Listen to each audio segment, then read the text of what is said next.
Berlín, 1944.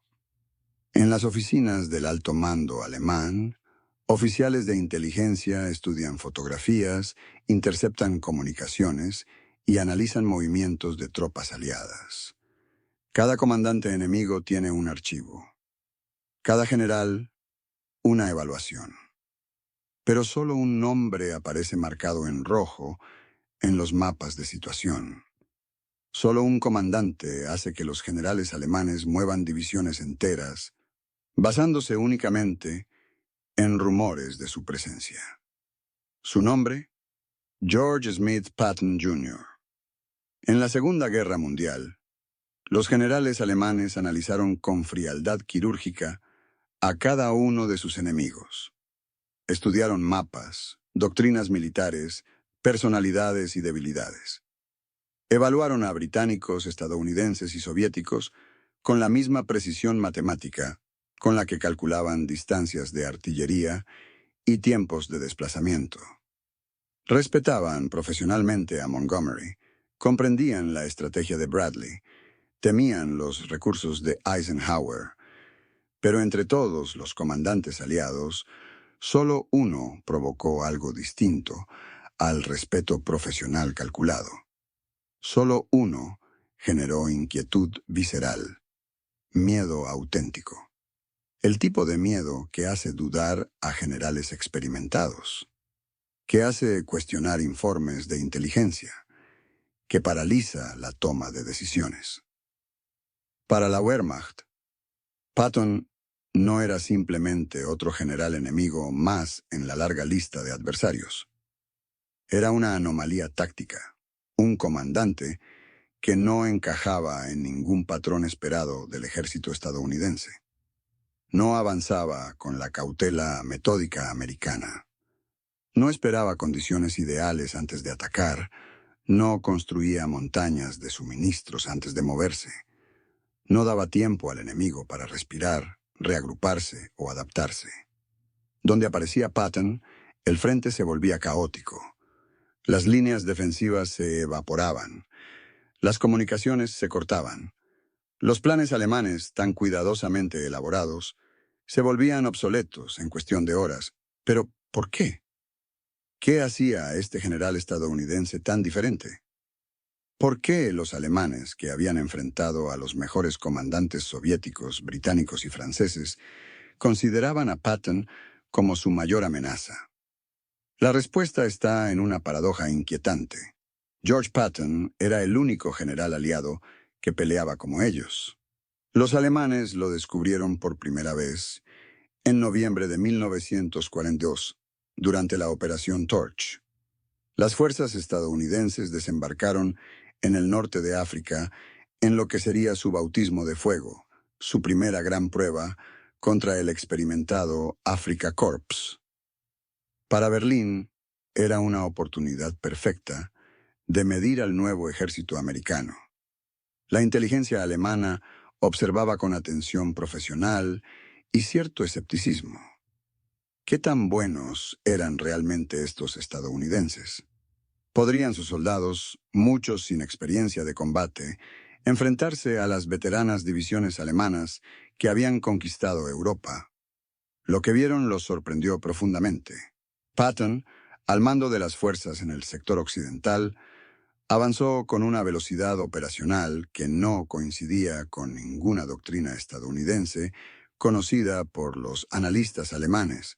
Sus tanques Sherman atravesaban el terreno norteafricano con una agresividad que recordaba incómodamente a las propias campañas alemanas de 1940 y 1941. En pocos días, Patton había asegurado Casablanca y forzado una rendición francesa que los planificadores alemanes no habían anticipado en sus escenarios más optimistas. Sus tropas cubrían 80 a 100 kilómetros diarios, distancias que los alemanes asociaban con sus propias divisiones Panzer en su mejor momento. Los comandantes alemanes en África tomaron nota inmediata. El mariscal de campo Albert Kesselring, comandante supremo del Teatro Mediterráneo, Solicitó informes detallados urgentes sobre ese general estadounidense. ¿Quién era este hombre? ¿Cómo pensaba? ¿Por qué se movía con esa audacia suicida o genial? Las respuestas del Departamento de Inteligencia no tranquilizaron a nadie. Al contrario, profundizaron la preocupación. Patton no era un general improvisado. Había estudiado durante décadas la teoría militar europea, particularmente la alemana. Leía a Clausewitz en el idioma original. Había analizado obsesivamente las campañas de Rommel en Francia. Comprendía la Blitzkrieg no como espectador académico, sino como estudiante aplicado. Entendía profundamente la importancia de la velocidad operacional, la iniciativa táctica y el valor del caos organizado en el campo de batalla. Para los alemanes, esto era profundamente inquietante. Enfrentaban a un comandante que conocía sus propias tácticas mejor que muchos de sus oficiales. En febrero de 1943, en el paso de Kasserine, en Túnez, los alemanes infligieron a los estadounidenses su peor derrota de toda la guerra. Tropas americanas mal entrenadas y peor lideradas huyeron en pánico. Las líneas defensivas se desintegraron, tanques fueron abandonados, el caos fue total. Para Berlín, era la confirmación estadística de lo que esperaban. El ejército americano, con toda su industria y recursos, aún no estaba listo para enfrentar a las divisiones alemanas de élite. Los informes hablaban de soldados corriendo sin sus armas, oficiales perdiendo control de sus unidades, comunicaciones colapsadas. Pero entonces llegó la reacción posterior, y esta desconcertó profundamente a los observadores alemanes. George S. Patton fue enviado urgentemente a tomar el mando del segundo cuerpo, las mismas unidades que habían sido humilladas en Kasserine. Eisenhower apostó todo a este comandante controvertido, dándole carta blanca para hacer lo necesario. Lo que sucedió en los siguientes días desafió toda lógica militar alemana. En menos de una semana, la situación se transformó radicalmente. La disciplina férrea fue restaurada con mano dura. Patton impuso estándares prusianos, uniformes impecables, saludos obligatorios, multas por infracciones menores. La moral regresó como una ola. Las mismas unidades exactas que habían huido aterrorizadas apenas días antes comenzaron a atacar con una agresividad y coordinación que parecía imposible. Los informes de reconocimiento alemanes hablaban ahora de patrullas estadounidenses presionando posiciones sin descanso, de ataques nocturnos audaces, de una determinación que no estaba presente antes.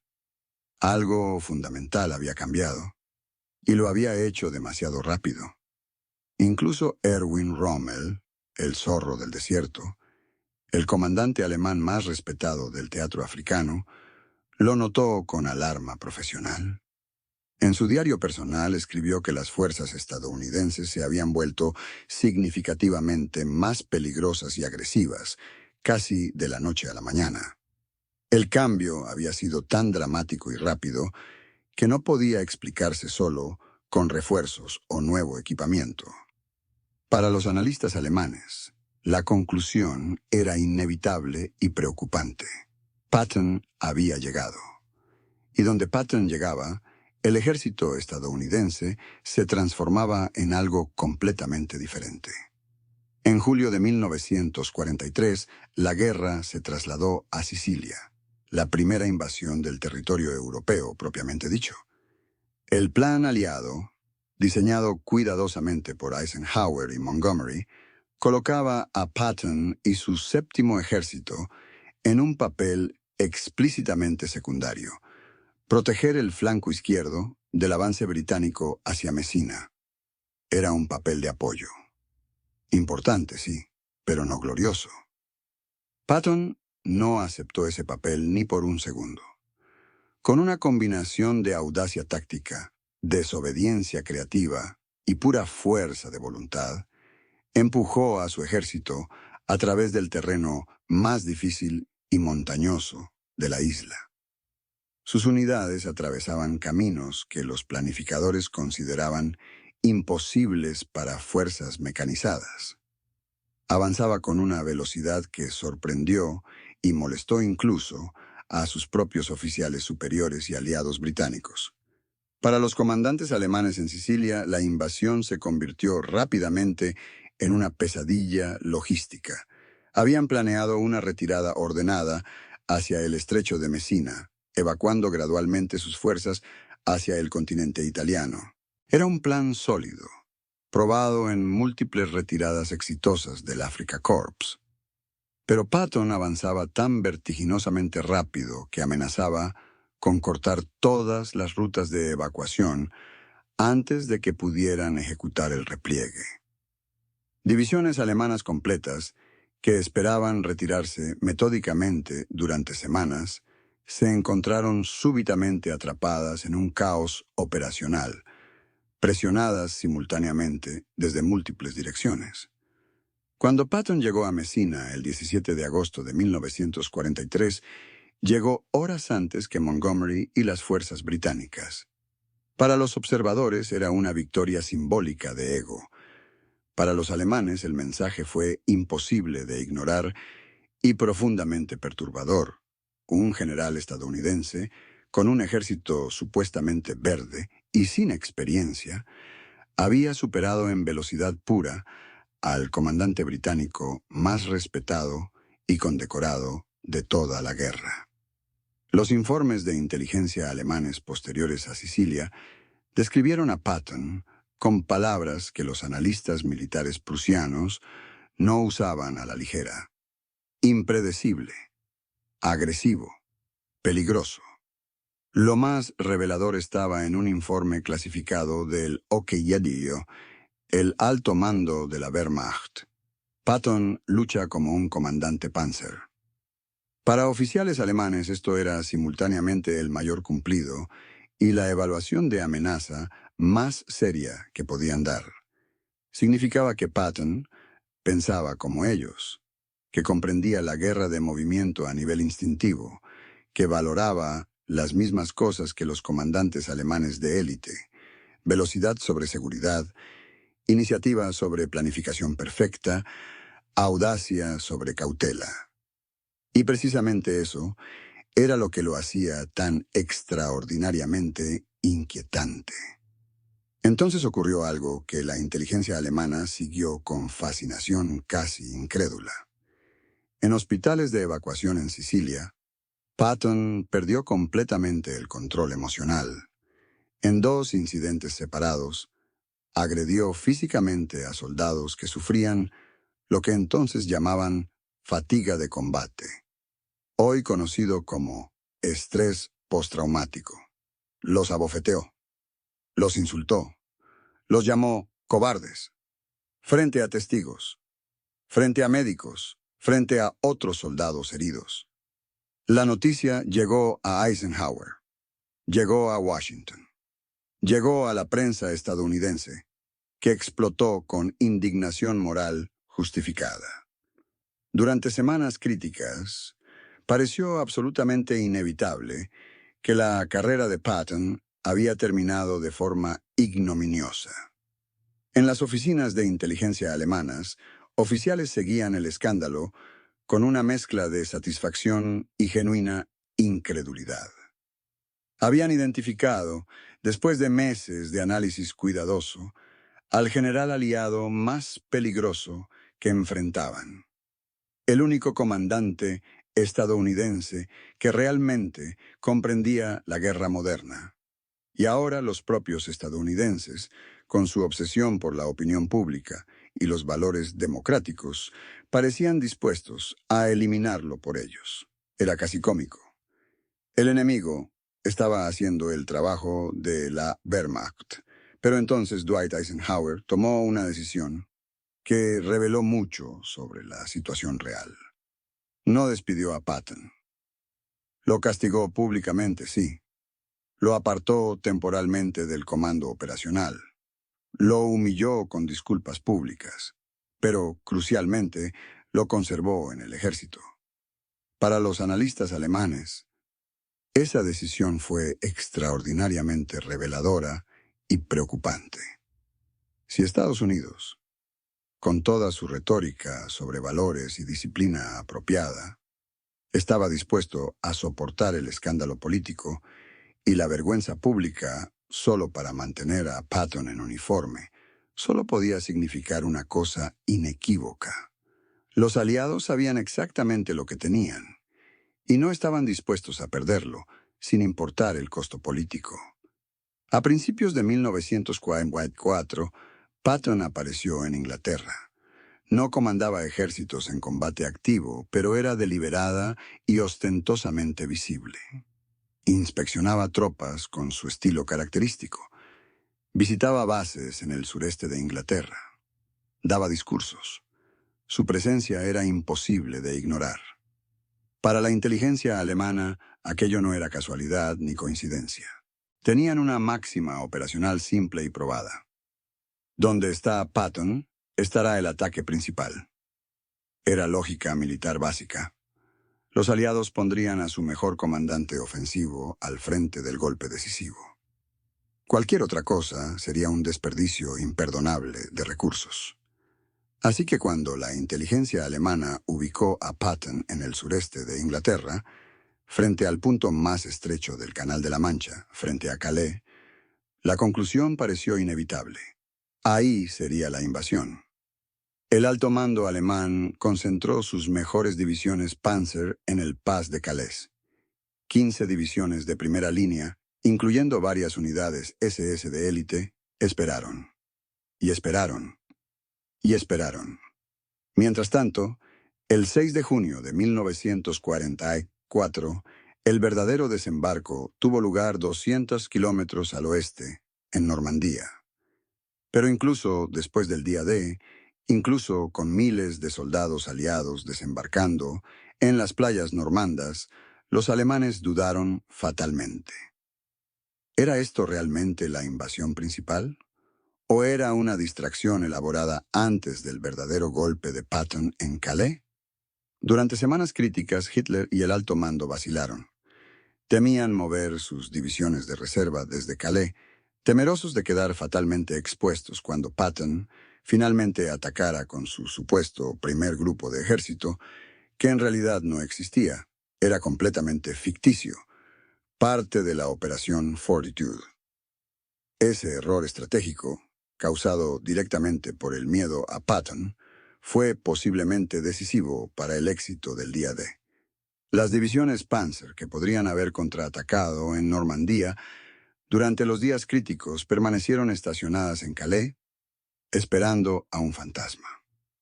Cuando Patton finalmente volvió al combate operacional, el 1 de agosto de 1944, tomando el mando del Tercer Ejército de Estados Unidos, lo que siguió confirmó absolutamente todas las peores pesadillas alemanas.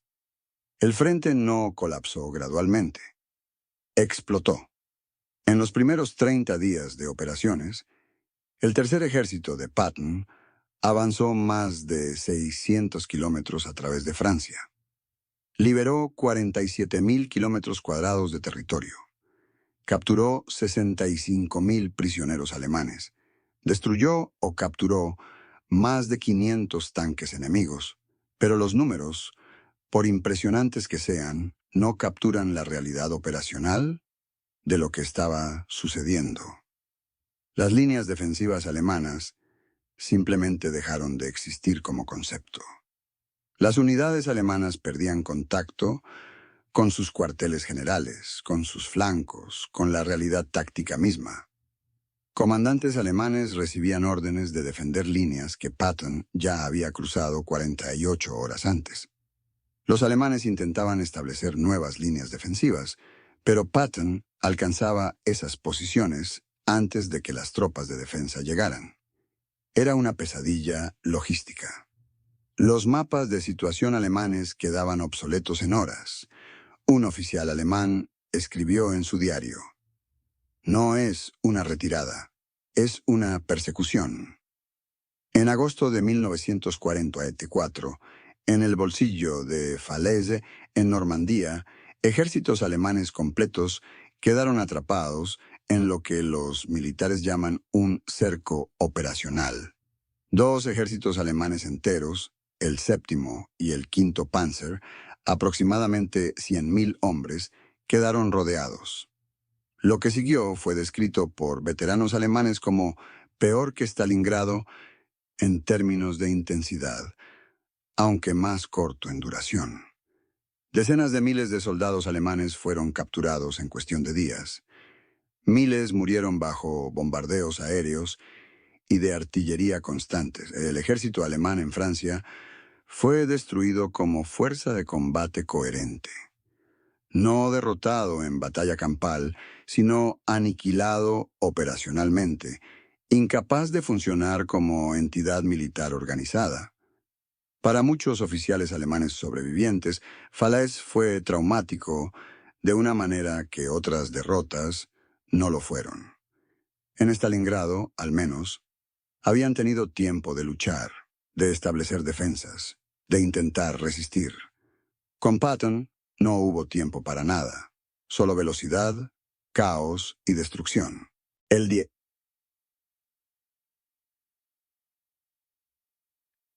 1944, Alemania lanzó su última gran ofensiva desesperada en las densamente boscosas Ardenas belgas. La operación sorprendió completamente a los aliados, que consideraban que el ejército alemán ya no era capaz de acciones ofensivas a gran escala. Divisiones Panzer alemanas atravesaron las líneas estadounidenses débilmente defendidas. A división aerotransportada estadounidense en la ciudad crucial de Bastogne. El pánico táctico se extendió. Las comunicaciones se cortaron. El mando aliado enfrentaba su peor crisis desde Normandía. Eisenhower convocó una reunión de emergencia en Verdún. Necesitaba respuestas. Necesitaba un contraataque. ¿Cuánto tiempo necesitaban sus comandantes para reaccionar? Los generales hablaron de semanas, de reposicionamiento cuidadoso, de coordinación adecuada, de asegurar suministros antes de moverse. Hubo silencio en la sala. No era posible. El tercer ejército estaba a más de 100 kilómetros de distancia, atacando en dirección completamente opuesta. Reorientar un ejército entero, con todos sus suministros, artillería, comunicaciones, en invierno, era logísticamente imposible. Patton ya lo había planeado, y cumplió su promesa. El tercer ejército giró 90 grados completos en medio del invierno más crudo en décadas. Reorganizó divisiones enteras mientras se movían. Atacó hacia el norte antes de que los comandantes alemanes pudieran procesar lo que estaba sucediendo. A división blindada de Patton rompieron el cerco de Bastogne. A fue relevada. La ofensiva alemana, que había causado 10.000 bajas estadounidenses en sus primeros días, se detuvo abruptamente. El último intento desesperado de Alemania de cambiar el curso de la guerra fracasó. No porque les faltara valor o determinación, sino porque George Patton hizo algo que los planificadores alemanes consideraron imposible. Después de la guerra, cuando los generales alemanes capturados fueron sistemáticamente interrogados por historiadores militares e inteligencia aliada, una pregunta aparecía consistentemente. ¿A qué comandante aliado respetaban más? ¿A cuál temían? Las respuestas fueron notablemente consistentes. Montgomery era predecible y metódico. Sabías lo que haría. Construiría una acumulación masiva de fuerzas. Atacaría con abrumadora superioridad, pero lentamente. Podías planear contra Montgomery. Bradley era cauteloso y competente. Un comandante sólido que no cometía errores grandes, pero tampoco tomaba riesgos grandes. Respetable, pero manejable. Eisenhower era un coordinador brillante, pero no un comandante de campo en el sentido operacional. Patton era completamente diferente. El general alemán Günther Blumentritt, jefe de Estado Mayor de varios comandos alemanes en el frente occidental, fue directo. Patton fue el comandante más temido por el ejército alemán. Fritz Bayerlein, comandante de la Panzer Lehr Division, fue aún más específico. Patton entendía la guerra de movimiento mejor que cualquier otro general aliado. George S. Patton fue el general aliado que Alemania temió más que a ningún otro por una combinación única de factores que lo diferenciaban fundamentalmente de todos sus contemporáneos. Primero, comprendía profundamente la doctrina militar alemana. No la estudiaba desde fuera, como académico, sino que la había internalizado, analizado sus debilidades y fortalezas y aprendido a replicar sus mejores aspectos. Segundo, se movía con una velocidad operacional que los alemanes asociaban únicamente con sus propios comandantes Panzer de élite. No había otro general aliado que cubriera distancias tan rápidas, que explotara brechas con tanta audacia. Tercero, atacaba cuando otros esperaban. Mientras comandantes aliados construían cuidadosamente acumulaciones masivas de suministros antes de moverse, Patton se lanzaba con lo que tenía, confiando en mantener al enemigo tan desequilibrado que no pudiera contraatacar efectivamente. Cuarto, y quizás más importante, nunca les dio tiempo. En guerra, el tiempo lo es todo. Tiempo para reagruparse, reorganizar, establecer nuevas defensas, traer refuerzos. Patton comprendía que un enemigo en retirada necesita tiempo más que cualquier otra cosa. Y sistemáticamente se lo negaba. Los alemanes habían conquistado Europa en 1940 usando velocidad, audacia e iniciativa. En 1944 y 1945 encontraron a alguien que usaba sus propias armas contra ellos y descubrieron con creciente horror que no tenían respuesta efectiva. No fue el general que causó más bajas alemanas, eso fue probablemente el trabajo de bombardeos estratégicos y la presión soviética en el este. No fue el más decorado o publicitado, pero fue el que más temieron, el que causó más dudas en sus planificaciones, el que hizo que generales experimentados cuestionaran informes de inteligencia porque no podía estar ahí tan rápido. Fue el fantasma que persiguió sus sueños desde África hasta Alemania. En las palabras finales del mariscal de campo, Gerd von Rundstedt, comandante supremo del Frente Occidental, Patton siempre fue el peligro, y en guerra la predictibilidad es muerte.